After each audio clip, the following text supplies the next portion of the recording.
L'univers entier retenait son souffle. La création d'Adam était achevée, son âme insufflée par le Seigneur des mondes. Et à présent, il se tenait debout, vivant, conscient.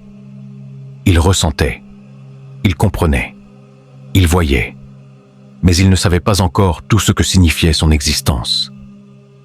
Allah, dans son infinie sagesse, l'avait créé avec un honneur immense, un rang unique parmi les créatures. Pourtant, cet honneur devait être établi aux yeux de toutes les entités célestes, de ceux qui peuplaient les cieux bien avant l'apparition d'Adam. C'est alors qu'Allah, celui qui détient toute souveraineté, donna un ordre qui allait marquer un tournant décisif dans l'histoire de la création. Prosternez-vous devant Adam. Les anges, purs et sans orgueil, obéirent immédiatement. À l'unisson, ils se courbèrent en prosternation, non pas en signe d'adoration envers Adam, car l'adoration ne revient qu'à Allah seul, mais en obéissance totale à leur Seigneur. Allah voulait ainsi manifester à tous l'honneur qu'il avait accordé à Adam, prouver que cet être façonné d'argile était digne d'une distinction spéciale. La sagesse divine derrière cet ordre était profonde. Allah voulait enseigner aux anges et aux djinns une leçon essentielle. La valeur d'un être ne réside pas dans sa nature ou dans la matière dont il est issu, mais dans ce que son cœur contient, dans le savoir et la soumission qu'il porte envers son Créateur. Adam avait reçu de son Seigneur un don exceptionnel, la connaissance. Il lui avait appris les noms de toutes choses, des réalités que les anges eux-mêmes ne connaissaient pas. Cette prosternation symbolisait la reconnaissance de cette faveur divine, et non un acte d'adoration envers un autre que Dieu. C'était une épreuve, un test pour les cœurs, afin de dévoiler ceux qui se soumettaient sincèrement à la sagesse d'Allah et ceux qui la contestaient dans leur orgueil caché. Les anges, créés de lumière, se prosternèrent aussitôt. Ils n'avaient ni arrogance, ni doute.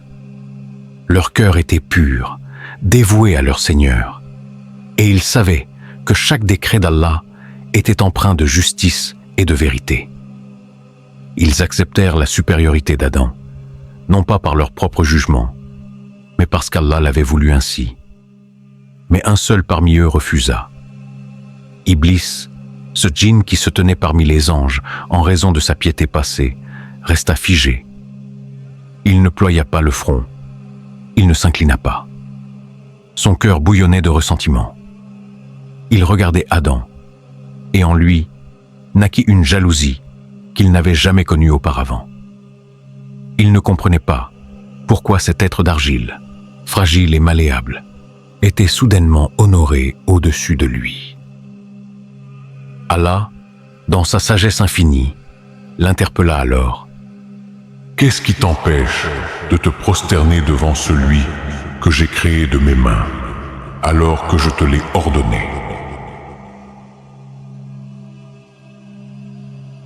Ce fut le moment décisif.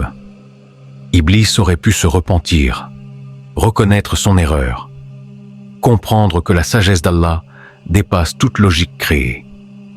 Mais il fit le choix de l'orgueil. Son âme fut consumée par l'arrogance, et il répondit avec mépris. « Je suis meilleur que lui. Tu m'as créé de feu, alors que tu l'as créé d'argile. » Ainsi fut prononcée la première parole d'orgueil et d'injustice dans toute la création. Iblis venait de révéler son véritable visage. Il ne s'opposait pas à l'existence d'Allah. Il ne reniait pas sa puissance. Mais il refusait d'accepter son jugement.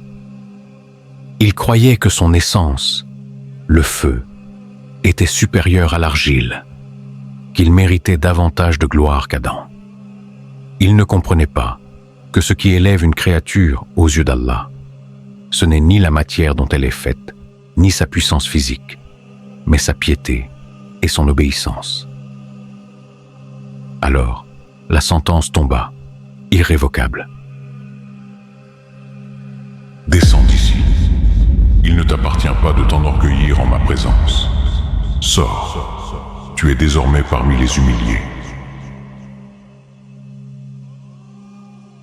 Allah, dans sa justice absolue, chassa Iblis de la position qu'il occupait parmi les créatures célestes. Lui qui autrefois se croyait noble, pieux et élevé, fut rejeté, humilié. Mais au lieu de se soumettre et d'implorer le pardon de son Seigneur, Iblis s'enfonça davantage dans la rébellion. Il ne chercha pas à retrouver la miséricorde d'Allah, mais au contraire, il formula une demande perverse, dictée par sa haine grandissante. « Accorde-moi un délai, jusqu'au jour où ils seront ressuscités. » Il ne demandait pas à être pardonné. Il ne voulait pas revenir dans la grâce divine. Non, il voulait du temps.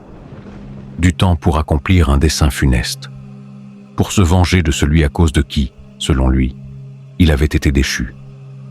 Allah, dans sa sagesse infinie, répondit : « Tu es parmi ceux à qui ce délai est accordé. » Mais Iblis, au lieu de se repentir, jura un serment empli de rancune et de perfidie. « Par ta puissance, je les égarerai tous, sauf tes serviteurs sincères. » Il venait de sceller son propre destin. Son objectif ne serait plus jamais d'adorer Allah, mais de détourner l'humanité du droit chemin, d'entraîner autant d'âmes que possible dans sa perdition. Allah répondit alors avec une vérité absolue, inébranlable. La vérité est, et c'est la vérité que je dis, je remplirai l'enfer de toi et de tous ceux qui te suivront. Ainsi fut acté le plus grand conflit de l'histoire, celui entre le bien et le mal, entre la soumission et la rébellion. À cet instant, Iblis devint Shaitan, un nom qui porte en lui toute la noirceur de sa nouvelle nature. Shaitan, dont la racine en arabe, shatana, signifie être loin ou s'éloigner, illustre parfaitement son éloignement de la miséricorde divine. Ce nom décrit celui qui s'est délibérément écarté du droit chemin, l'être rebelle et obstiné qui a choisi de défier son Créateur. Sa transformation fut totale. Lui qui jadis priait parmi les anges devint l'incarnation même de l'orgueil et de la désobéissance. Sa beauté spirituelle se changea en laideur, sa lumière en ténèbres.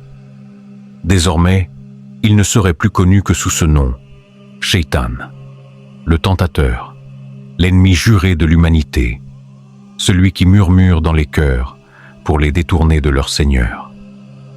Sa nouvelle mission, née de sa rancœur et de son orgueil démesuré, serait de prouver qu'il avait raison de douter de l'homme. Il userait de tous les moyens, promesses trompeuses, illusions séduisantes, doutes insidieux, pour égarer les fils d'Adam du chemin de la droiture.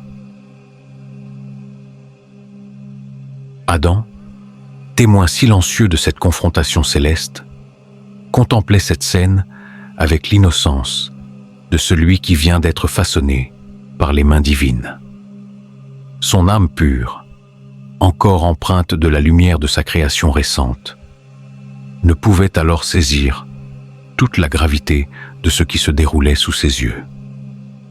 Comment aurait-il pu comprendre, lui qui n'avait pas encore goûté à l'amertume de la trahison, qu'il assistait à la naissance d'une inimitié qui traverserait les âges? Un adversaire venait de se dresser, non seulement contre lui, mais contre chaque être humain à naître jusqu'au jour du jugement. Mais Allah, le sage, l'omniscient, Al-Hakim, Al-Alim, dans sa connaissance infinie qui embrasse le passé, le présent et l'avenir, avait établi ce décret dans une sagesse parfaite. Cette opposition entre l'homme et Shaitan n'était pas un accident de parcours, mais faisait partie intégrante du plan divin. Car c'est à travers les épreuves que les âmes se révèlent, que la foi sincère se distingue du doute, que la vérité éclate au grand jour.